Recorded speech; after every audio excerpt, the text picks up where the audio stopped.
Hey, boss of YouTube, what's up? How's it going, everybody?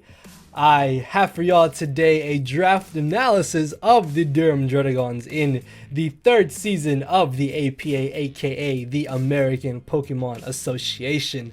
Now, a quick little backstory of what's going on.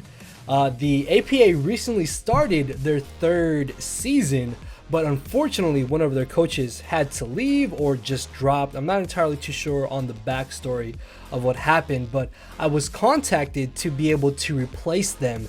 And while I didn't want to be a part of a third draft league, which the second draft league I was officially going to join should start around January, and I still kind of want to keep that on the hush hush for right now, but I felt like this was a really good opportunity, not only for me, but for my channel as well, being able to join this season of the APA, because there's so many amazing coaches currently in this season. And I just want to give a huge thanks to anybody and everybody who might have suggested my name to be decided on for being a replacement coach. And I'm really honored and so excited to be a part of this third season of the APA. So of course, if you guys, the fans, are excited and hyped for the Durham Druddigons to be in this season of the APA, make sure to hit that thumbs up button down below and let me know in the comment section below what you think about our draft.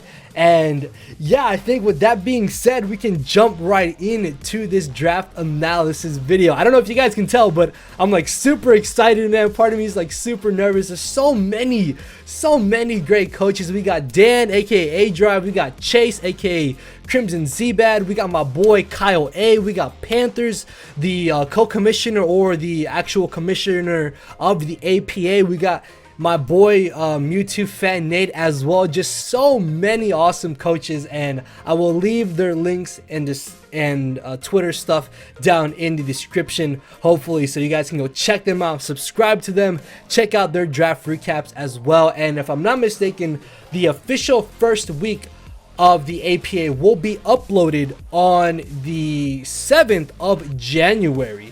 So yeah, this should be going up on the 31st. Week 1 goes up on the 7th, so there will be Sunday uploads for the APA. Then Saturday upload league matches will be for the PGBL Season 2, for those of you who are still interested in that. So I think with that being said, we can just dive right into this. So first things first, I did not originally draft this draft, because of course, again, I'm replacing a coach. But the thing about this draft is that it looked very similar to something that I would definitely draft myself.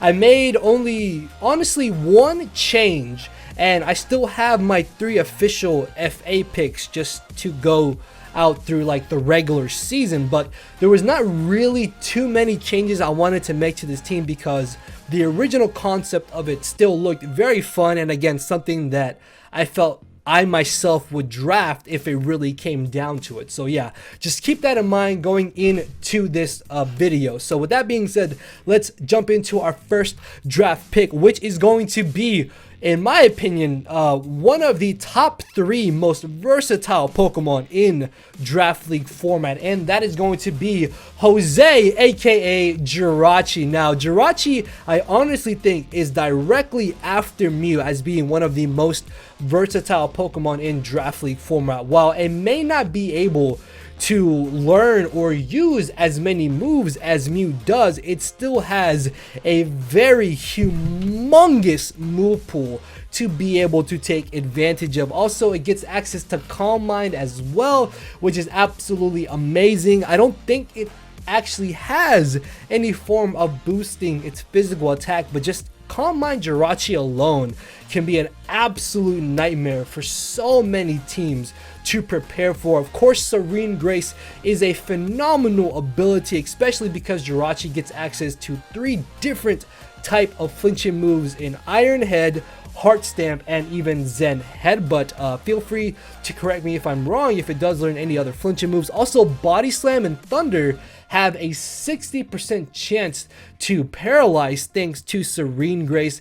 It gets so many different coverage moves. I believe it does learn all the elemental punches, which is absolutely amazing. Stealth Rocks is really good as well. U-turn and Healing Wish are also really great, phenomenal support moves for any type of team, especially Healing Wish for sweepers.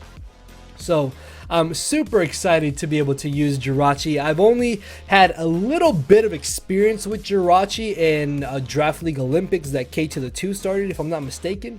So I haven't used it in an official draft, and being able to try it out now is actually really awesome, and I'm so excited to be able to hopefully make this thing put in some work. Just Jirachi, really an amazing Pokemon. So moving on to pick number 2, we have a Pokemon that I will be 100% honest with you guys, I am not a giant fan of, but realistically can be a humongous terror to so many teams, and that is going to be the Shield, aka Hydreigon. Now in the UU tier, Hydreigon is pretty awesome. I've used Choice Scarf Hydreigon, Life Orb Hydreigon, and Life Orb Roost Hydreigon to success in regular Smogon singles play, but when it comes to Draft League, my only real experience with Hydreigon was in early Sun and Moon, where I honestly felt like it was subpar and it really didn't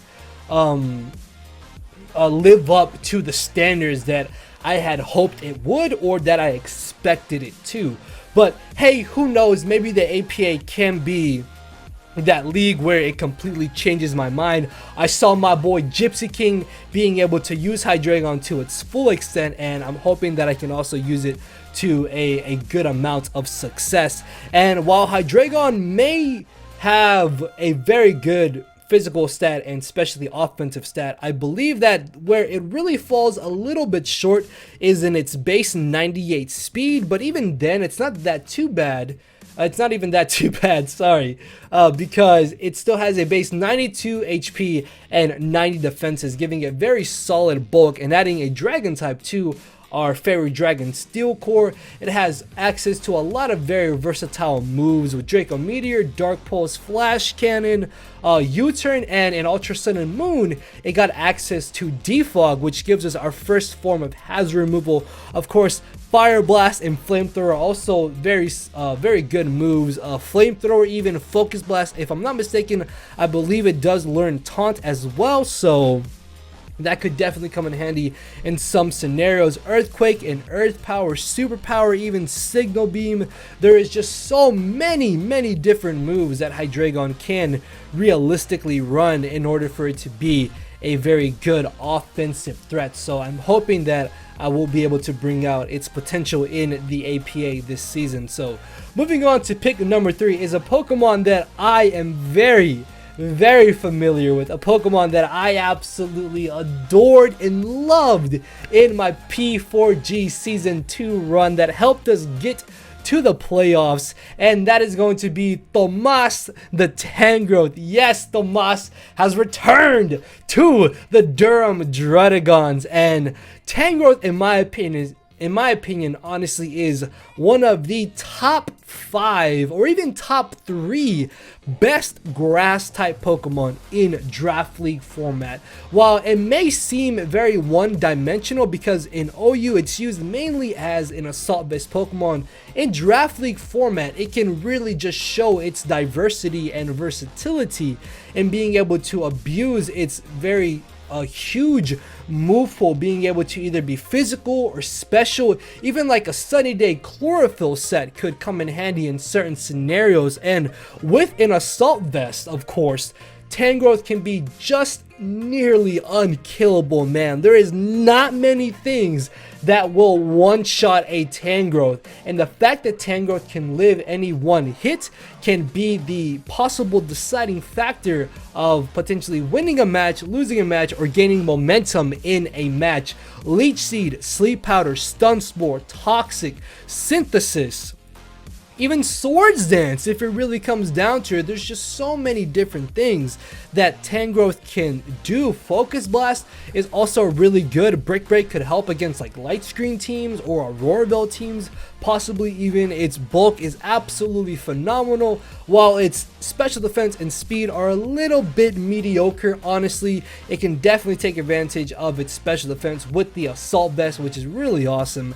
And the thing about Tangrowth is that I feel like most people expect it to be assault vested, but that's where Tangrowth can catch so many people off guard, because I've used this before and I've used non-assault vest Tangrowth to great success as well. And I'm hoping to be able to definitely use Tangrowth to that success this time in the APA. So moving on to pick number 4 is honestly a Pokemon that I have been wanting to use for the longest time now, since I believe like before P4G, and that is going to be our water type slash fairy type, finishing off our Steel Dragon Fairy Core, and that is going to be KyleAye the Primarina. Now, the cool thing about Primarina is that with its dual stab, there's not many Pokemon that can honestly switch into it. And the thing about it is that even some of those Pokemon that can switch into the dual stab of Primarina can get absolutely weakened or worn down by some of its coverage moves like Psychic or Energy Ball as well, and even the hidden powers coming off of a base 126 special attack can be absolutely amazing. Primarina has been a Pokemon again for a while now that I've been wanting to use, and I really do want to show how good Primarina can be. I know Dan used it to very good success in P4G Season 2, so I'm hoping that I will be able to bring out its potential as well. It gets access to a lot of great support moves in Encore, the dual screens as well. Even Priority Aqua Jet could possibly catch certain Pokemon off guard, which is really awesome. Magikarp is also really good, and even just Torrent in general.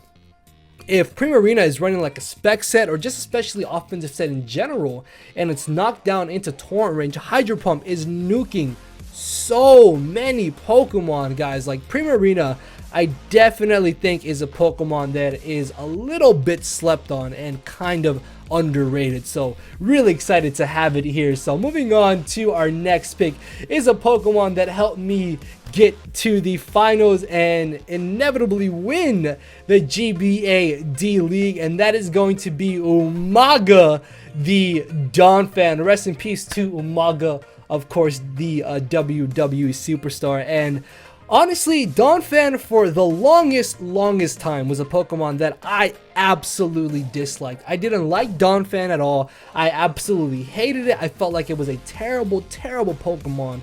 But since using it in the GBA D League, it has found a new place in my heart, and it's really grown on me, because I felt that Donphan was a Pokemon that for the majority of matchups, it would only be running a defensive set, when realistically, offensive Donphan is actually a very scary Pokemon to deal with. Like, this thing has a base 120 physical attack stat, which it can take advantage of with its diverse move pool with Gunk Shot and Seed Bomb, Ice Shard, Knock Off, Play Rough, Superpower, and Earthquake, of course, coming off of Stab. And it gives us a Rapid Spinner, which gives us our second form of hazard removal. It also gives us our second Stealth Rocker, because in my opinion, and I believe in a lot of competitive players' opinion, Stealth Rocks is easily the most important move in the Pokemon game, being able to guarantee that chip damage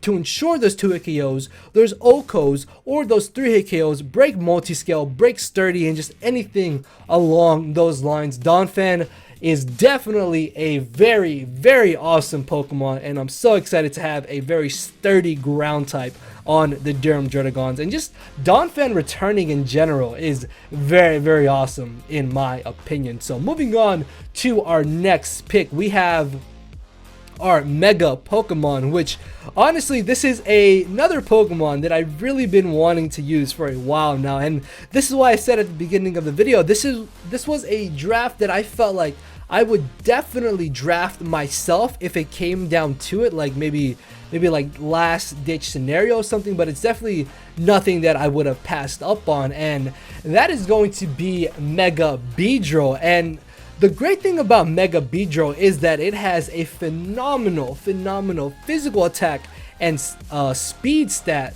with a base 150 physical attack and base 145 speed, which means in most matchups it could honestly just run an adamant nature and still guarantee outspeed everything that is not possibly scarfed, which is absolutely amazing. Of course, being able to use U-turn with adaptability and stab that also gains us momentum is absurd in my opinion, because Primarina and Hydreigon are two Pokemon that absolutely love being able to get free switch-ins when they are able to, and the Mega Beedrill allows us to do that. Actually, his nickname is Stinger. I forgot to mention that, I apologize. But another cool thing about Mega Beedrill is that it also has some pretty cool support moves in Defog and Toxic Spikes. Actually, Toxic Spikes alone can be so detrimental to those teams that do not have a very good way of removing hazards or do not have a poison type that is touching the ground. Now, I'll be honest with you guys, I haven't looked too much into the Baton Pass rules, but depending on what the Baton Pass rules are, it could honestly make Mega Beedrill so much better, because if we can boost if we can pass agility boosts or iron defense boost, then that would be absolutely amazing as well. Also, Fell Stinger could potentially come in handy in certain matchups to give us that +3 in our physical attack stats. So there is honestly so many different things that Mega Beedrill can do. The only downside, of course, is that it does have that very abysmal physical defense stat, but that can easily be played around and I think dealt with personally. So super excited for Mega Beedrill. Moving on to our next pick here, or the original pick. It is going to be Rotom-Heat, which is kind of a Pokemon that I have personally felt has been kind of in the gray line, or like kind of in the gray area of drafting for me. Like, it's a Pokemon that I haven't been too eager to draft, but it's also a Pokemon that I wouldn't be against drafting. And the fact that it was on this original team and that it actually kind of fit pretty well, being able to round off our fire, water, grass core with Tangrowth and Primarina, it also does give us an electric type, which is really good. It gives us a phenomenal choice scarf for being able to gain momentum, pairing a very nice Volt Turn core with our Mega Beedrill, our Hydreigon, as well as our Jirachi. The only real downside of Rotom-Heat is that its main fire stab move is Overheat, and that is where Rotom kind of falls a little bit short, because we have to be very careful on how exactly we use that offensive move. But even then, it still has some pretty good support moves. Pain Split honestly can be really good just to be able to wear down more bulkier mons if we run more of a bulky set of Rotom Wash. We can also go for Discharge to be able to gain those 30% paralysis, or Thunder Wave to gain those 100% paralysis. Toxic, of course. Defog is a new toy that all the Rotom forms got in Ultra Sun and Moon, which was pretty awesome. Of course, Will-O-Wisp even being able to cripple those non-guts physical attackers can be a humongous benefit as well. So while again, Rotom Wash not a very big or really like #1 pick I would ever draft, I'm very excited to see how exactly it will do for the Durham Druddigons. So moving on to our next pick here, we have a Pokemon that I have not used since UCL Season 2, where for those of you who may have stuck around with me from then until now will know that this Pokemon was part of our championship winning team, and that is going to be Swellow, aka Farah. And I'm actually really excited to have Swallow on this draft. I was actually very close to dropping Swallow for a different Pokemon, but I'm actually low-key pretty happy that I didn't, because this gives us a very good speed tier in base 125, and a huge benefit of Swallow this generation is that it got a boost in its special attack stat, which means it can take advantage of that very terrifying, especially offensive normal move in the form of Boom Burst. And Choice Specs Boom Burst Swallow can honestly just tear apart so many different teams if they do not have a proper special wall,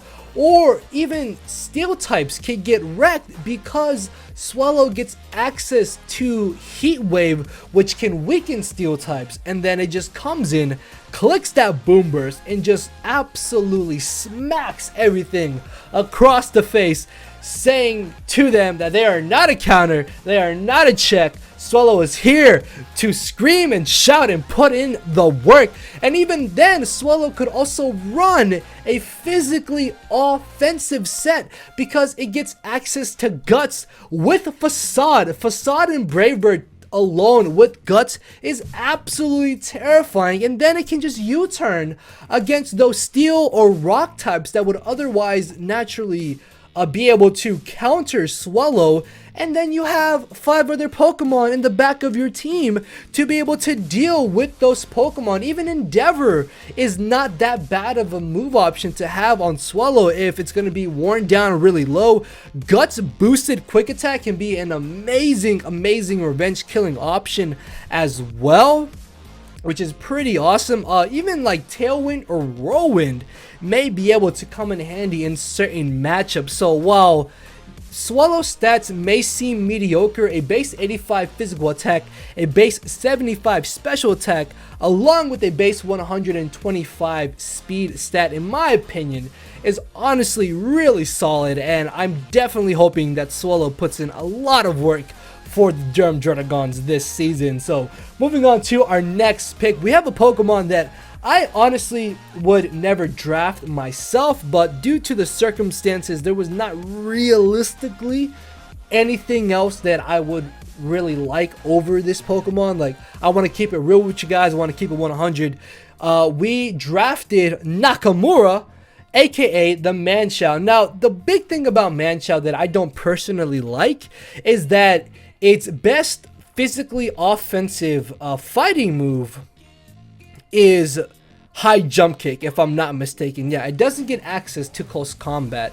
Now, I've been playing this game for a very long time, and I've come to realize that 90% accuracy really means like 70% accuracy. So the fact that there may be some matches where I have to rely on high jump kick hitting is not really too appealing to me, but in draft league format, Pokemon can run different versatile sets, and that's the kind of cool thing about Manchow, is that it honestly has a really respectable special attack stat with base 95, and it also gets access to Calm Mind. Let me check one thing. Also, it gets access to Baton Pass. Again, I have to refresh on the Baton Pass rules, but if I could Baton Pass like Calm Minds, that would actually be pretty awesome in my opinion. Or even being able to Baton Pass bulk ups could be something that definitely comes in clutch. Manchow does have a kind of limited move pool, like U-turn, knockoff, Stone Edge,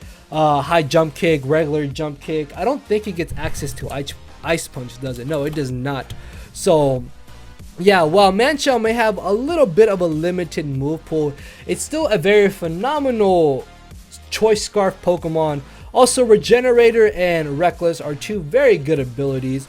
A potential Assault Vest set could be something that could come to some matchups, so I'm not really too sure what to expect from Manchow, but I do hope that it does put in a lot of work. So moving on to our second to last pick. Originally, this pick was going to be a Stack Attacker. This is the one Pokemon I decided to replace on this team because personally I'm not a fan of Stack Attacker. I really felt like Stack Attacker did not add too much to this initial draft. The only real thing that Stack Attacker stack attack I added, in my opinion, was that it gave the team a third Stealth Rocker. But even then, I didn't feel like that was enough to warrant it staying on the build, especially if I was going to be using it. So I decided to drop Stack Attacker for Diggersby, aka Bugs Bunny.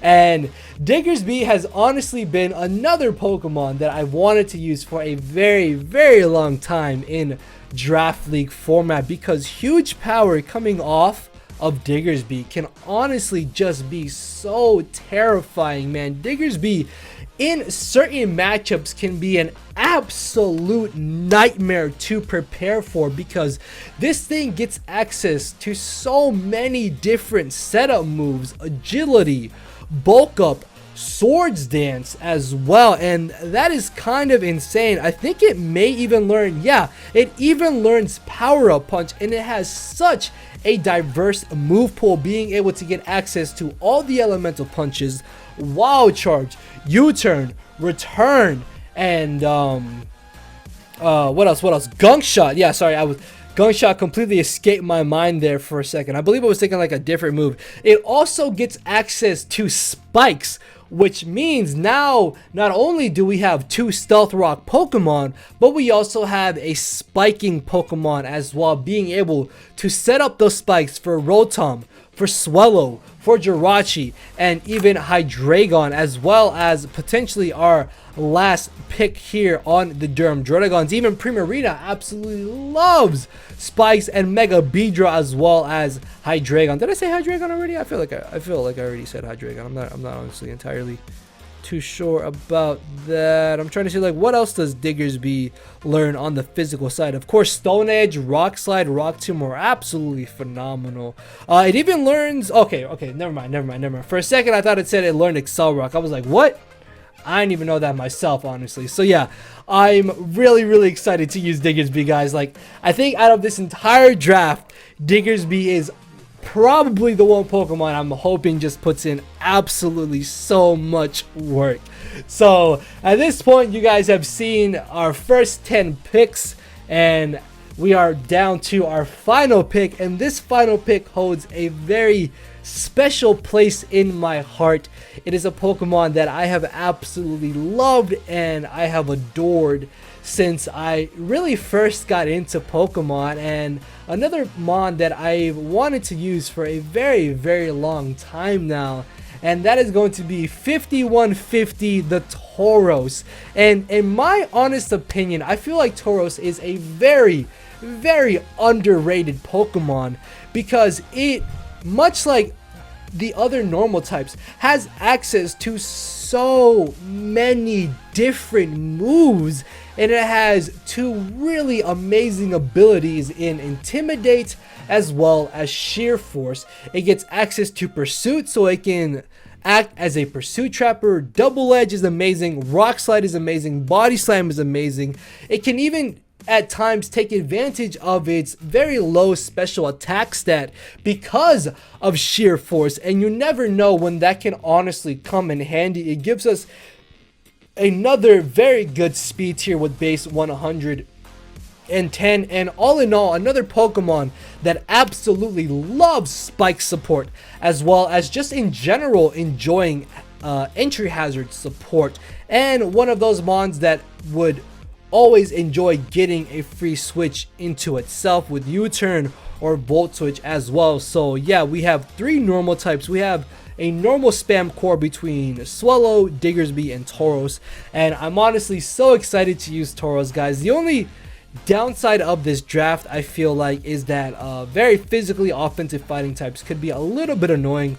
Also, the fact that we only have two Stealth Rockers is something I don't really like too much, but it's something that I feel I can definitely work around. And all in all, I'm really happy with this draft. Again, for the third time, I know it's a draft that initially I myself would most likely draft as well. So of course, if you guys are excited for the Durham Druddigons to be a part of the APA, make sure to hit that like button down below. Let me know in the comment section below what you guys think about our draft. And with that being said, I will see you all on week 1 on January 7th with our first battle. So thank you everybody. Hopefully y'all are excited and are as happy as I am to be a part of the APA, and I will see you all later. So thank you all for watching.